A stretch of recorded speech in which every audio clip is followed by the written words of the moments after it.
Olá, tudo bem? Hoje nós estamos aqui para falar sobre o último tipo de prova, a prova denominada inspeção judicial. E como sempre a gente faz, nós vamos primeiro consultar o que diz a doutrina, qual é o conceito que a doutrina dá para esse tipo, para esse meio de prova. Vamos conferir? A doutrina diz assim: é o meio de prova que visa possibilitar o contato direto do magistrado com pessoa, coisa, lugar, a fim de esclarecer sobre o fato que interesse a decisão da causa. E isso, quem nos diz é o professor Marinoni, o professor Mitidiero e o professor Arenhardt. Essa, então, é a inspeção judicial, aquele meio de prova a partir do qual o juiz tem um contato direto com a pessoa ou com a coisa que sejam objetos da prova, a fim de que ele possa verificar uma situação com os seus próprios olhos, para que essa prova seja produzida a partir do contato direto do magistrado que irá julgar a causa com o objeto daquela prova, ok? A prova denominada inspeção judicial, ela possui algumas características específicas. A primeira característica é que ela pode ser requerida pelas partes ou pode ser deferida de ofício. Então, isso quer dizer que as partes podem pedir ao juiz para que realize a inspeção judicial ou o próprio juiz espontaneamente pode entender pela necessidade de realização da inspeção judicial. Essa é a primeira característica que denomina a prova denominada inspeção judicial.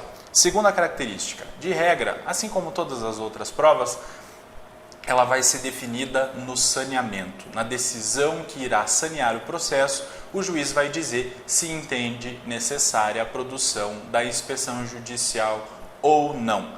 Entretanto, é importante frisar que a inspeção judicial ela pode ser realizada a qualquer momento, em qualquer tempo do processo, inclusive em fase recursal. Não há limite temporal no decorrer do processo para que ocorra a inspeção judicial. Então, isso quer dizer que as partes, caso desejem, devem requerer a inspeção judicial na fase postulatória, petição inicial para o autor ou contestação para o réu, né? A não ser que se trate de um fato novo, um objeto novo, aí sim as partes podem formular esse pedido posteriormente. Entretanto, a regra é que se formule o pedido para a produção da inspeção judicial, na inicial para o autor, na contestação para o réu e posteriormente as partes vão reafirmar, caso desejem, esse pedido de produção de provas no momento da especificação detalhada das provas.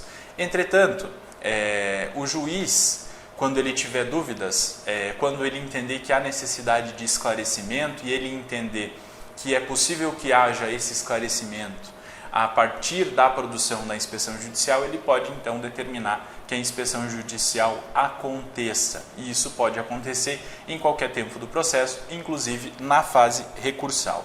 E, além disso, é necessário destacar também que a inspeção judicial pode ser a prova principal. Ela não depende, para ser realizada, de que já haja outras provas ou inícios de provas no processo. É possível a realização da inspeção judicial como prova principal ou mesmo como prova única no processo, quando não houver outros meios de produzir prova a respeito daquele fato, a respeito daquela situação que a parte deseja provar, é possível então a realização da inspeção judicial como meio de prova principal no processo, ok? Ela não é uma prova acessória, ela pode ser uma prova principal. Vamos conferir então agora o que diz a legislação a respeito da inspeção judicial. E o novo Código de Processo Civil começa a tratar da inspeção judicial a partir do artigo 481. E ele diz o seguinte, vem comigo. O juiz, de ofício ou a requerimento da parte, pode, em qualquer fase do processo, inspecionar pessoas ou coisas, a fim de se esclarecer sobre fato que interesse à decisão da causa. E o artigo 482 diz assim: ao realizar a inspeção, o juiz poderá ser assistido por um ou mais peritos. Ou seja, o juiz, ao realizar a inspeção judicial, caso entenda necessário, pode nomear perito, um perito ou dois peritos, ou quantos peritos ele entenda necessários, a fim de que o acompanhem no momento da realização dessa inspeção judicial, a fim de que ele possa se esclarecer sobre eventuais fatos discutidos na demanda. Agora, nós vamos conferir o que diz o artigo 483. Vem comigo. O juiz irá ao local onde se encontre a pessoa ou a coisa quando, inciso 1º, julgar necessário para melhor verificação ou interpretação dos fatos que deva observar. Inciso 2º, a coisa não puder ser apresentada em juízo sem consideráveis despesas ou graves dificuldades. Inciso 3º, determinar a reconstituição dos fatos. Parágrafo único. As partes têm sempre direito a assistir à inspeção, prestando esclarecimentos e fazendo observações que considerem de interesse para a causa. Então, esse dispositivo do artigo 483 mostra para nós que a regra geral é que as pessoas ou coisas sejam levadas até o juízo, ok? Não sendo possível que se leve a pessoa ou que se leve a coisa para ser inspecionada pelo juiz na sede do juízo, então o juiz se deslocará. O juiz irá até o local em que esteja aquela pessoa ou aquela coisa. E isso vai acontecer nesses casos dos incisos 1º, 2º e 3º do artigo 483. O primeiro deles diz que quando o juiz julgar necessário para melhor verificação ou interpretação dos fatos. Então, se o juiz entender que a melhor forma de produzir a inspeção judicial, que ele vai conseguir maiores e melhores informações a respeito daqueles fatos, indo ao local em que esteja a pessoa ou a coisa, então ele irá, ok? A coisa e a pessoa ou a pessoa não serão levados à sede do juízo para apreciação pelo juiz. No inciso 2º, ele diz do caso de que a coisa não puder ser apresentada em juízo por conta de prejuízos que isso possa gerar a partir desse movimento de retirar a coisa do seu lugar e levar até a sede do juízo. Então, nesse caso, nós vemos uma questão de economia processual. Então, é mais econômico que o juiz se desloque até a coisa do que a coisa seja deslocada até o juízo, até a sede do juízo.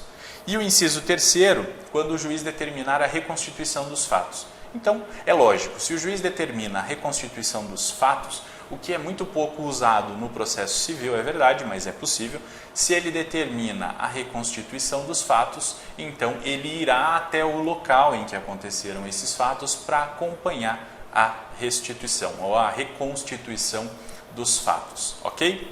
O artigo 484 continua tratando sobre a inspeção judicial. Vamos conferir o que ele diz? Concluída a diligência, o juiz mandará lavrar auto circunstanciado, mencionando nele tudo quanto for útil ao julgamento da causa. O auto poderá ser instruído com desenho, gráfico ou fotografia.